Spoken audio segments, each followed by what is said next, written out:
Hello everyone, YouTube channel पर आप लोगों का स्वागत है। लास्ट टॉपिक जो हमने law of conservation of mass and the constant proportion उसके बारे में डिस्कस किया था। आज हम करने जा रहे हैं Dalton's atomic theory.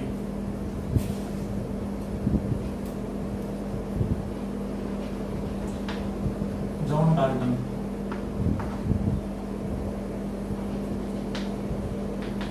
Atomic theory या अजम्पशंस भी आप उसको बोल सकते हैं। अजम्पशंस, डाल्टन ने कुछ अजम्पशंस या कुछ पॉइंट दिए थे एटम के रिगार्डिंग कि एटम के बारे में, तो उसकी कैरेक्टरिस्टिक के बारे में उसने अपने कुछ पॉइंट्स डिस्कस किए थे। इनमें से मैं पॉइंट आपको पढ़ के बता देता हूँ। उनमें से जो दो पॉइंट्स रहेंगे वो दो points law of conservation of mass, conservation of mass, और second one law of constant proportion. इन दोनों को डिफाइन करते हैं जो उसके असम्पशंस थे। फर्स्ट है कि atom element is made up of very small particle called atom. Second, atom is indivisible, हम उसको डिवाइड नहीं कर सकते। Third one, atom can neither be created nor be destroyed.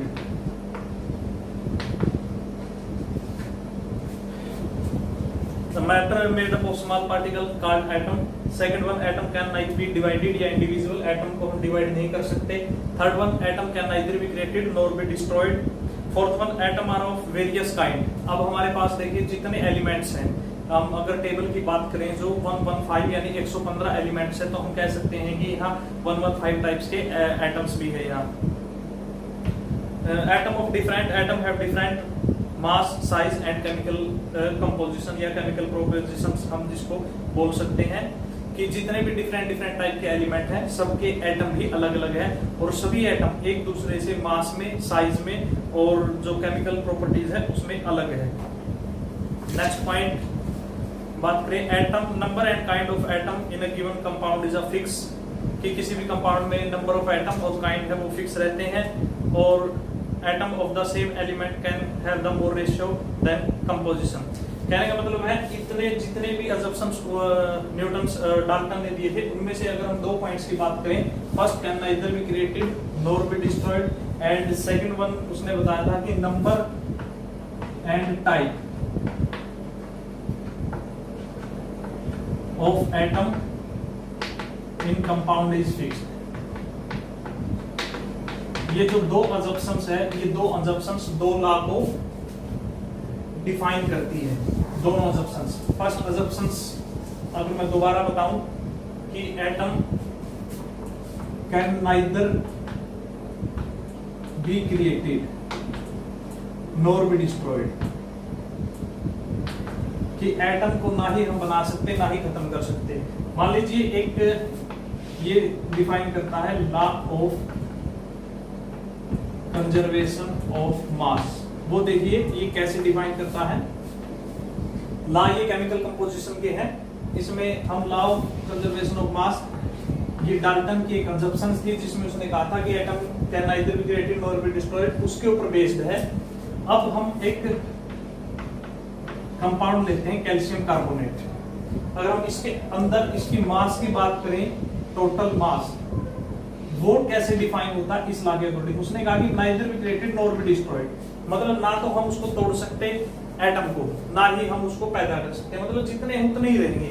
अब हम इसको डिकम्पोज करते हैं। डिकम्पोज करने से पहले देखिए यहाँ कैल्शियम का 1 एटम है, कार्बन भी 1 एटम है, ऑक्सीजन यहाँ पर 3 एटम है। कैल्शियम की बात की हमने 1 एटम है यहाँ, कार्बन की बात करें तो भी 1 एटम है, ऑक्सीजन की बात करें 3 एटम है। Atom are these in the reactant side, यानी 4 एटम की अगर हम बात करते हैं, इसको डिकम्पोज करते हैं तो हमें कैल्शियम ऑक्साइड और कार्बन डाइऑक्साइड मिलती है। ये डिकम्पोज हो गया, ये एक प्रोडक्ट हमें दो यहाँ मिले हैं डिकम्पोज होने के बाद। अब यहाँ देखिए क्या यहाँ पर कैल्शियम है, इस साइड भी है, ऑक्सीजन है इस साइड भी है, कार्बन है इस साइड भी। क्या इन तीनों के अलावा कोई और एटम है यहाँ? नहीं। ना ही हमने कोई नया बनाया है, ना ही किसी पुराने को डिस्ट्रॉय किया है, सिर्फ अरेंज हुए हैं यहाँ। क्लियर? यहाँ अरेंज हुए। अब जब हम उनको डिस्ट्रॉय नहीं कर सकते, ना ही नया बना सकते, तो जो टोटल मास स्टार्टिंग में था, लास्ट में भी टोटल मास उतना ही मिलेगा, क्योंकि जो एटम्स है वो तो बदले ही नहीं। यहाँ पर कैल्शियम का 1 एटम है, ऑक्सीजन का 1 और 2 3 एटम है, और कार्बन के भी 3 एटम है। तो एटम तो इतने ही है जितने थे, यानी टोटल मास तो किसी भी एटम का फिक्स है।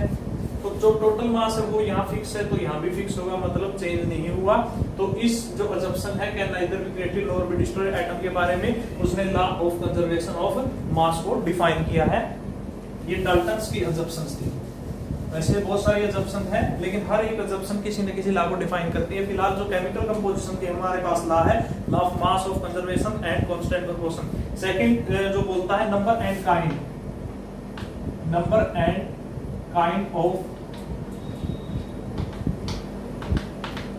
Atom in compound is fixed. कि नंबर और जो टाइप है, नंबर मतलब टोटल नंबर ऑफ एटम्स कितने रहेंगे, और टाइप मतलब उसको ऐड करने में कितने एलिमेंट की जरूरत हुई है, कौन से एलिमेंट की जरूरत हुई है किसी कंपाउंड में, वो फिक्स है। तो ये कौन से लॉ को डिफाइन करता है? ये डिफाइन करता है law of constant proportion. Law of constant proportions को डिफाइन करता है डाल्टन्स का अजम्पशन, ये पॉइंट। अब इसमें जैसे हम वाटर की बात करें H2O, इसमें 2 एटम है, एक हाइड्रोजन और एक ऑक्सीजन, या एलिमेंट कह लीजिए या एटम कह लीजिए, 2 ही एटम है, हाइड्रोजन ऑक्सीजन। अब जब भी हमें वाटर बनाना है तो 2 एटम हाइड्रोजन के चाहिएंगे, एक एटम है ऑक्सीजन का चाहिए, हर बार यही चाहिए हमें। इसके अलावा ना तो हमें कोई थर्ड एलिमेंट चाहिए या एटम कह लीजिए, और ना ही इससे ज्यादा नंबर चाहिए। नंबर भी फिक्स है, number and kind. Number 2 hydrogen 1 oxygen that is a number, and kind hydrogen and oxygen that is a kind. यानी दोनों बातें यहाँ बता दी, नंबर एंड काइंड। तो हमें टोटल 3 नंबर ऑफ एटम और 2 एटम या 2 एलिमेंट्स, सिर्फ हमें यही चाहिए, तब जाकर हम बना सकते हैं एक कंपाउंड वाटर का। अगर हम बात करें जैसे कार्बन डाइऑक्साइड की, कार्बन डाइऑक्साइड बनाने के लिए 1 एटम कार्बन का 2 एटम ऑक्सीजन के चाहिए, इससे ना ज्यादा ना कम। अगर यही हमारे पास प्रोपोर्शन है तो ही कार्बन डाइऑक्साइड बन सकती है, वरना नहीं बन सकती। तो ये जॉन डाल्टन्स के अजम्पशंस के कुछ पॉइंट थे, जिनमें से 2 पॉइंट 2 लॉ को डिफाइन करते हैं। जब उसके जो सभी पॉइंट्स है वो सही भी नहीं है, कुछ पॉइंट है जहां पर कॉन्ट्राडिक्शन हुई है, जहां पर उसकी अजम्पशंस फेल्योर हो गई थी। सभी अजम्पशंस तो हम नहीं कह सकते डाल्टन्स की फेल्योर हो गई थी। अप्रोक्सीमेट 10 अजम्पशंस उसने दी थी, जिसमें से 2 पॉइंट तो 2 लॉ को क्लियर करते हैं। अब कुछ अजम्पशंस जो फेल्योर का रीजन बनी उसकी, उसने कहा था कि atom is can not be divided, कि सबसे स्मॉलेस्ट पार्ट होता है एटम किसी भी मैटर का, उसको हम तोड़ नहीं सकते। ये उसकी अजम्पशंस का पॉइंट था, डाल्टन के अजम्पशंस का। लेकिन एक्चुअल में रियलिटी क्या है कि एटम भी डिविजिबल है, और ये डिविजिबल है इलेक्ट्रॉन, प्रोटॉन और न्यूट्रॉन्स के अंदर। क्लियर? तो उसकी यहाँ ये अजम्पशंस फेल हो गई। उसकी अजम्पशंस थी कि एटम को डिवाइड नहीं किया जा सकता, जबकि सच्चाई ये है कि एटम को डिवाइड किया जा सकता है। एटम इलेक्ट्रॉन, प्रोटॉन, न्यूट्रॉन का पार्टिसिपेशन है, उनके पार्टिसिपेशन से ही बनते हैं। क्लियर? सेकंड पॉइंट का ये था कि एटम ऑफ सेम एलिमेंट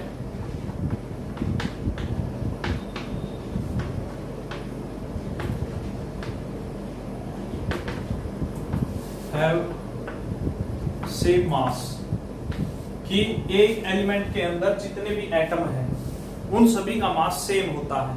लेकिन यहाँ पर ये पॉइंट भी उसका कमजोर फेल्योर का रीजन बना क्योंकि एटम सेम एलिमेंट के स्लाइटली डिफर हो सकते हैं मास में। अगर मैं बात करूं क्लोरीन की तो उसके दो आइसोटोप है और दोनों आइसोटोप का मास डिफरेंस है। क्लियर? तो ऐसे मास डिफर होने की वजह से उसने कहा कि एलिमेंट में जितने भी एटम है सबका मास सेम रहेगा, लेकिन यहाँ एटम एलिमेंट के जितने एटम उनका मास स्लाइटली डिफरेंट होता। थर्ड पॉइंट उसने जो बताया था कि एटम ऑफ डिफरेंट एलिमेंट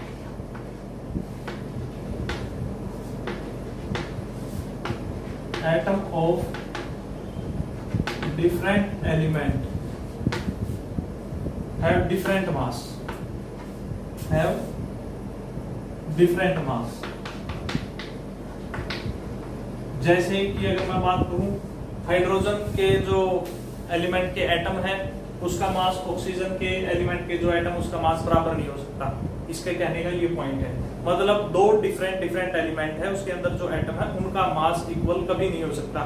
लेकिन यहाँ पॉइंट भी गलत है, कई ऐसे एलिमेंट है हमारे पीरियोडिक टेबल के अंदर जिनका मास डिफरेंट एलिमेंट लेकिन मास सेम है। तो यानी मास वेरिएबल्स है, मास के बेसिस पे पीरियोडिक टेबल नहीं बनी है। पहले जो स्टार्टिंग बेस था पीरियोडिक टेबल बनाने का वो मास ही था, लेकिन प्रॉब्लम कहाँ आई, कई दो एलिमेंट डिफरेंट एलिमेंट जिनका मास सेम था, इस वजह से प्रॉब्लम आ गई। और उसकी वजह से जो अब पीरियोडिक टेबल है, मॉडर्न पीरियोडिक टेबल, उसका जो बेस है वो एटॉमिक नंबर है। हम जो पढ़ते हैं हाइड्रोजन फर्स्ट पे, हीलियम सेकंड पे, तो ये किस बेसिस पर बने हैं, ये एटॉमिक नंबर के बेसिस पर बने हैं। और एटॉमिक नंबर का मतलब होता है नंबर ऑफ इलेक्ट्रॉन्स, कि नंबर ऑफ इलेक्ट्रॉन किसके पास कितने हैं उसके बेसिस पर पीरियोडिक टेबल बनी है। नेक्स्ट जो टॉपिक हमारा रहता है यहाँ पर